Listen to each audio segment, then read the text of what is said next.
Welcome to Royal Rebounds TV, your favorite Sacramento Kings YouTube channel. The Kings continue their crusade to get back to the playoffs. Next up is the Cleveland Cavaliers. If you're a Kings fan, make sure you hit that like button down below and consider subscribing to the channel. So, Cal, back-to-back, the Kings have played pretty well on these back-to-backs. They seem to win every other game. So I think this is like the third time this year where the first game of the back-to-back, we're like, okay, they got to win this game. It's against a bad team or against a team with a ton of injuries. They end up losing, and then somehow they win the second game where they're not favored. They come back to win. This is a pretty good Cavs team. It's weird to say that now, but it's a pretty good Cavs team. They have a lot of size, which the Kings don't do well against. They play tomorrow. Darius Garland's having a pretty good season. Colin Sexton is out. You want to give us your keys of the game? Yeah, this is a tough matchup for the Kings. I was worried about this game before today, and now I'm even more worried about it. Darius Garland is having, I think, one of the more underrated seasons in the league right now. He's averaging 19 points, 3 rebounds, 7 assists, and a steal. He's really picked it up since Sexland has broken apart. One of the greatest nicknames right now in sports. But the strength of the Cavs is their defense and their big men. Jarrett Allen and Evan Mobley have been absolute beasts this year. Allen, 17 points a game, 11 rebounds, 1.3 blocks. Mobley is my front runner for Rookie of the Year this year, 14 points a game, 8 rebounds, and 2 blocks a game. He's shown he can do a little bit of everything. He's as good as advertised coming out of the draft. And then they also start Lauri Markkanen, who is not a great defender necessarily, but that's such a huge front court. And Markkanen's having a pretty good year for them, 14 points and 6 rebounds a game, shooting like 33 or 34% from 3. So this is going to be a really tough one because the Cavs are number 2 in scoring defense in the NBA at 102 points a game. They're number 7 in opponents' three-point percentage. And so everything that the Kings do well, or when they win, things that the Kings do well, shoot well from outside, get into the paint, score well in the paint, get to the free throw line, all that stuff.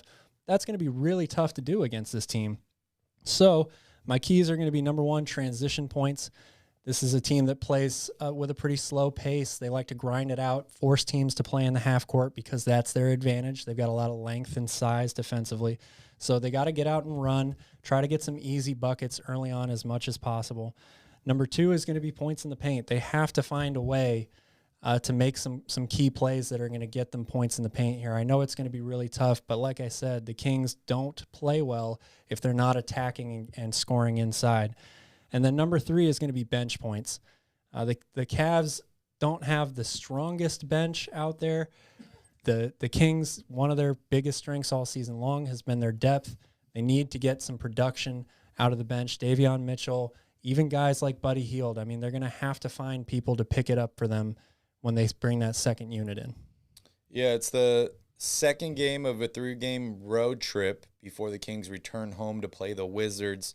No Richaun Holmes again in this game, which is going to be really tough considering all the bigs that you mentioned, and Evan Mobley, Jarrett Allen, and Lauri Markkanen, who we talked about this morning on the Royal Report, are all good bigs, and they do what they do very well, whether it's play defense, whether it's post moves, or shoot well from outside. They are very specialized in what they do, and they do it very well. And their guards are good defenders too. Isaac Okoro, he was a top 10 draft pick last year. Very, very athletic, known for his defense. And Garland is no slouch himself. So, excuse me. Cavs are favored by 6.5 in this game. If I were to ask you right now, Cal, Fox or Garland, who's going to end this game with more points? Who are you taking? I'm taking Fox right now just because I think he's really in a zone offensively. He's getting to his spots. He has a little bit of a size advantage on Garland, so I think he can get that mid-range shot, pretty much whenever he wants.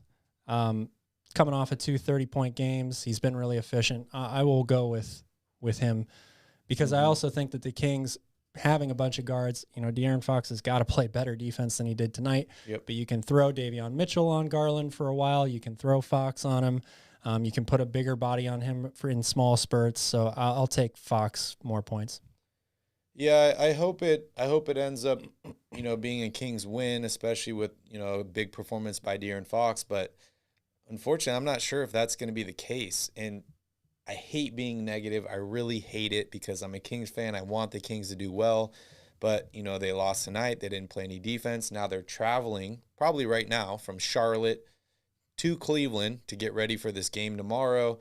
No Rashawn Holmes. Cleveland has had a couple days of rest. They didn't play since the 8th, where they beat the Bulls, who are one of the best teams in the league right now. It's tough. You look at this upcoming schedule for the Kings. If it was last year, I'd be salivating looking at this schedule. Hornets, Cavs, Raptors, Wizards, Grizzlies, Spurs. All these teams have gotten better, and the Kings seem to have maybe gotten worse, maybe stayed the same. I like to think that they get better every year, but the record doesn't show it, right? No, it doesn't. So they lost to the Hornets tonight, playing the Cavaliers tomorrow. Then they go to Toronto to play the Raptors on Monday. A month from now, if you're not vaccinated, you're not going to be allowed to go to Toronto. I have no idea how that's going to work out. You had mentioned that they're currently dealing with a COVID outbreak, so that does help the Kings potentially if it doesn't get postponed. Then they go to play the Wizards at home. The Wizards have been a great team this season. Bradley Beal is shooting lights out and playing his usual self. Then we play the Grizzlies at home.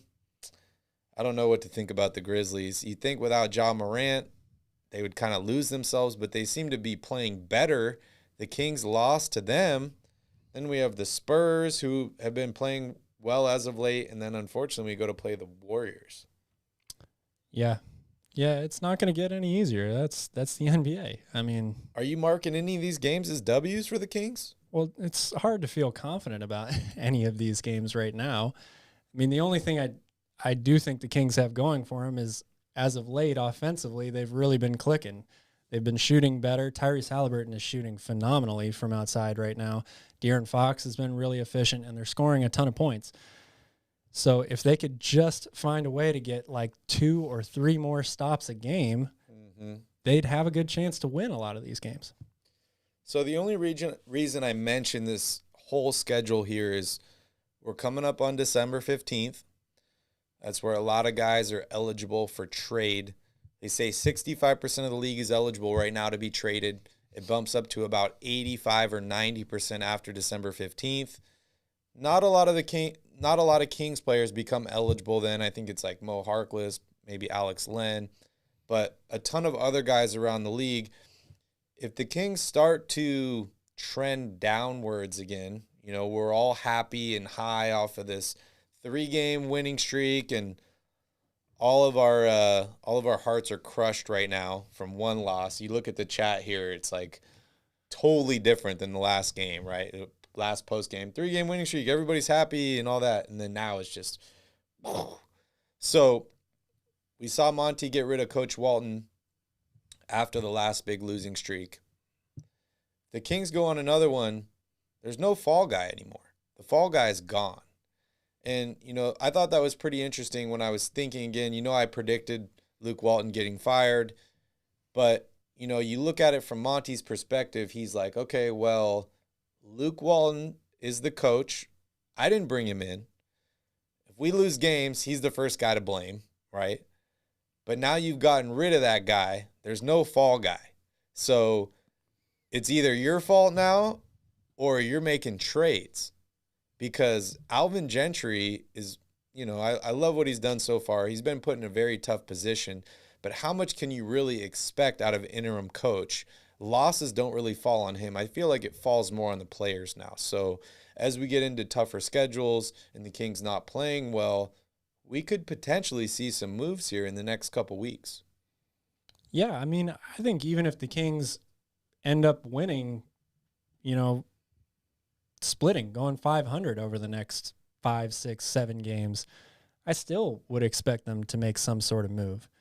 It just feels like the time is now. And this is a GM who is experienced in this sort of thing, making these deals happen, making deals happen just in general, it seems to me like this would be the opportunity for them to do something. Yeah, everybody here is frustrated at Buddy in the chat. It's funny, De'Aaron Fox misses the last 2 free throws, and I'm not saying it's his fault because this is a team loss tonight, but you look at the chat here and you think Buddy missed the last 2 free throws because everybody's just bagging on Buddy. Well, I'll be honest. I'm more frustrated with De'Aaron Fox tonight than I am with Buddy Hield. Buddy Hield is not doing anything that I don't expect him to do. Even if he comes out and he goes 8 for 13 from 3, it's like, well, okay, I've seen that before, but I'm also not going to think, okay, this is the guy now. He's going to come out and be this lights out shooter all the time. I know exactly what I'm going to get from him every night. De'Aaron Fox is more frustrating to me because this is a guy that has so much potential, and he's finally putting it together offensively. He's doing all the things that we wanted him to early in the season that everybody was bashing him for. He's, hitting his shots, taking smart shots, getting to the free throw line, and yes, he missed those 2 big ones at the end, but he was 8 for 8 before that. His free throw percentage has really gone up lately. But it's the defense, man. He could affect the game in so many more ways that go beyond having 4 steals. I mean, he should be a lockdown defender. He really, really should. So to me, that is more frustrating than watching Buddy Hield. If you were to tell me that De'Aaron Fox had over 30 points tonight and Tyrese Haliburton hit 5 threes, I would have thought the Kings would have won this game. But then again, it's the Charlotte Hornets. They play no defense as well. They just try and outshoot you, and they definitely did that tonight. Yeah. And, he does have to make those free throws. He does. But at the same time, if he plays defense the way he should, I don't think the Kings are in a position where they need him to make 2 free throws to win the game at the end. They could have made more stops in this game and gotten a win that wouldn't have had to come on a last-second free throw. I agree. Well, guys, big game tomorrow at Cleveland against the Cavaliers. We'll see if the Kings will play better defense this time around. We'll see if they can finally put it together. I hope so. I'm still a diehard Kings fan. I'm not changing that at all. But we'll catch you guys all tomorrow. We're going to do a post game. After the game, we'll be live. We'll love to hear from you all again. Hope you guys can grab a beer and join us. Win or loss, we're still here. We're still drinking beers. We're still having fun talking about the Kings. Anything else you want to say, Cal?